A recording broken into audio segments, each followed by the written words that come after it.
Hello students, this is R. Dharmendran from SAR Academy. Today I am going to tell you about the poem Untitled Poem by Sukirdharani.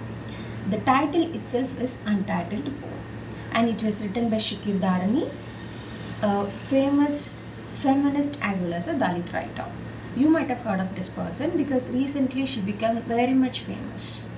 Okay, and her works, her poems are being prescribed in UG and PG courses alone. Okay, so let's talk about the first few lines of the poem. As they skinned a dead cow, I stood guard and chased the crows away. She is from Dalit family. She always talks about the lives of Dalit people. So this is what she has done in this poem also. Okay, so it is skinning the dead cow is the part of their life. Okay, so in the beginning of the poem she talks about this her family members. Okay, so in the beginning of the poem her family members are skinning the dead cow, I mean stripping of the skin of the dead cow.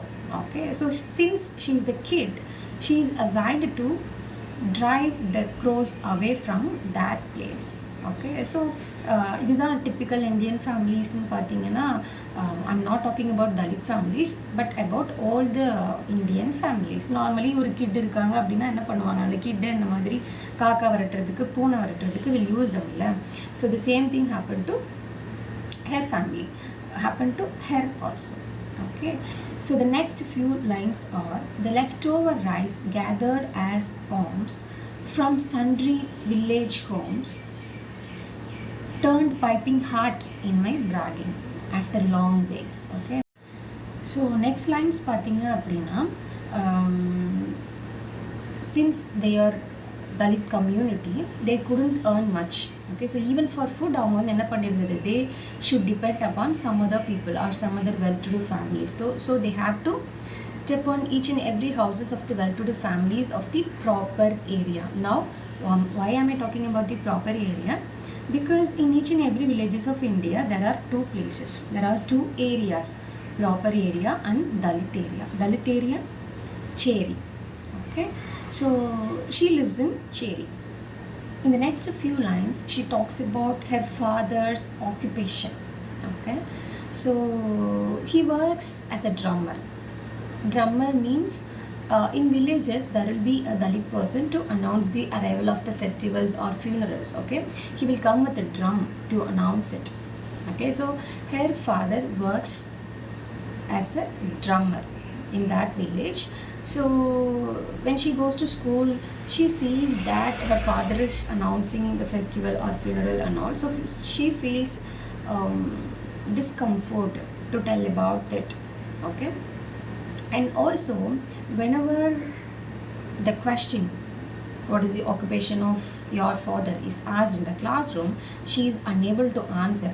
So definitely she would fall victim to the teacher's cane in the classroom. I mean the students will mock at her and the teacher will cane her.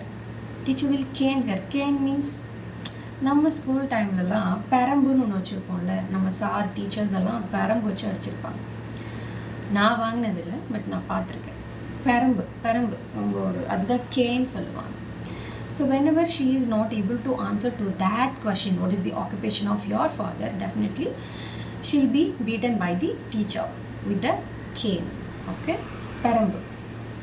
So this is the condition of Sukirdharani during school days. Okay, and she doesn't want to talk about the meager salary of her father and her occupation or about anything.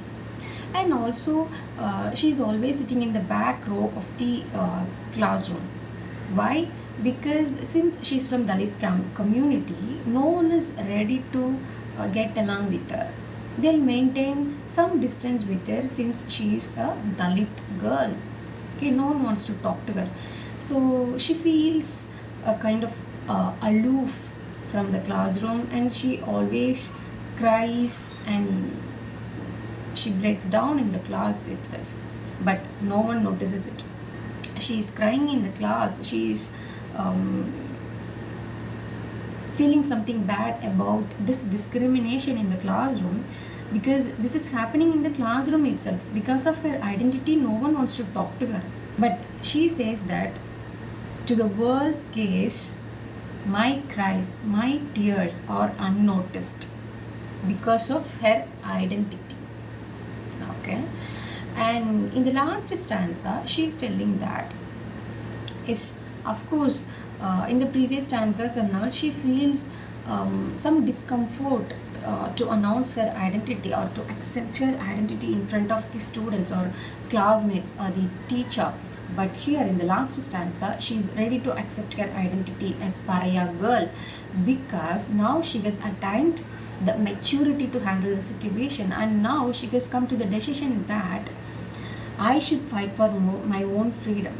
Okay, even if I can't fight for my freedom, then who will fight for me? Okay, so this is the condition, and now readily she accepts that she is a pariah girl, and now she believes that she can change anything. That's why she becomes a writer, and now she is writing poems. Now I'll tell you about her own life. Right, our writer Sukirdharani, actually she is a living author. She's from Ronipet, Velu district. She was born in the year 1973.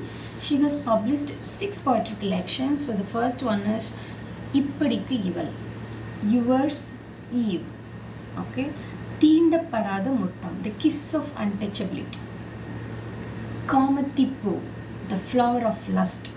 So we have heard of Shamantipu, it is Kamatippu, the flower of lust. The Night Beast, Iravu Mirugam, Kaipatri and Kanavu Kale, Hold My Hands, Listen to My Dreams. Okay. Abalai Molipayarthal, translating her. Okay, so apart from these poetry collections, her famous poems are Paraya God, Debt Kaimaru, and this poem, Untitled poem. So in the poem Kaimaru, she talks about a woman who works as a pit toilet cleaner. Okay, pit toilet,